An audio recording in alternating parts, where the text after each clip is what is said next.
Concepts of hell or equivalent punitive afterlife realms emerged independently or through cultural exchange across multiple traditions, evolving from neutral underworlds into moralized places of post-mortem judgment and suffering.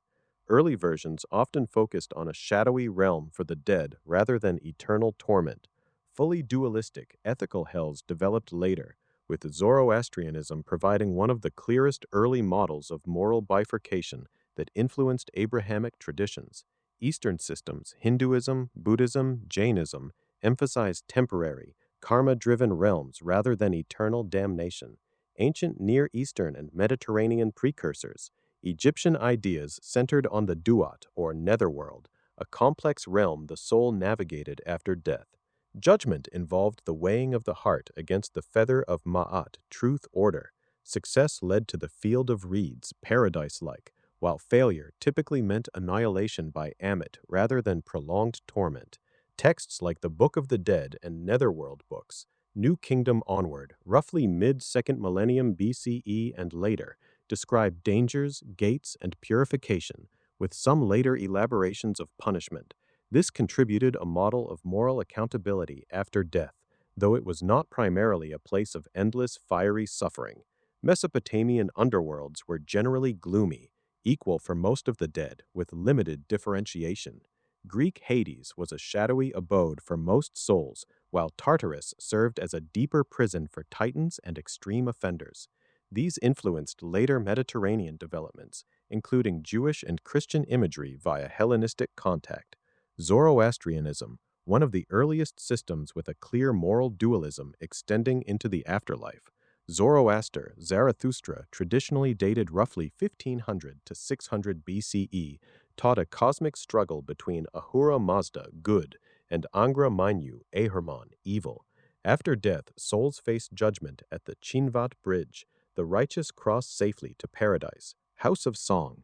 The wicked fall into the house of lies, Druj Damana or similar, a dark, foul place of suffering associated with the lie, Druj. Later texts expand this into graded hells, Dushoks, Duzak, with punishments matching sins, though ultimate restoration, Frashhokeriti, often involves purification rather than pure eternal damnation in some strands. This moralized heaven-hell dichotomy, individual judgment, and dualism strongly influenced later Judaism during the Persian period. Judaism, early Hebrew Bible, Tanakh conceptions center on Sheol, a dark, silent, dusty underworld where all the dead go, with little differentiation or active torment, e.g., Psalms, Job, Ecclesiastes. It is more a place of diminished existence than punishment. The concept of Gehenna, Gehinnom, developed later.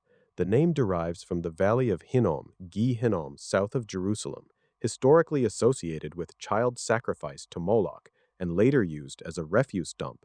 In Second Temple period literature, roughly 6th century BCE, 1st century CE, especially apocalyptic texts like 1 Enoch, and after exposure to Persian Zoroastrian dualism and Hellenistic ideas during and after the Babylonian exile, Sheol differentiated.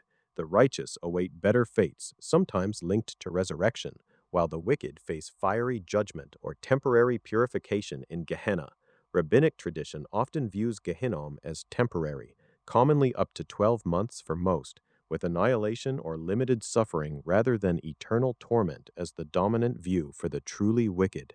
Christianity. Christian hell builds directly on Jewish Gehenna and Sheol, plus Greek Hades and Tartarus.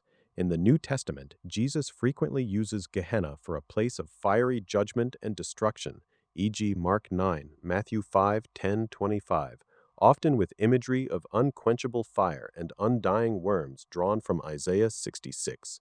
Revelation describes a lake of fire. Early texts distinguish Hades, the realm of the dead, from Gehenna, final punishment.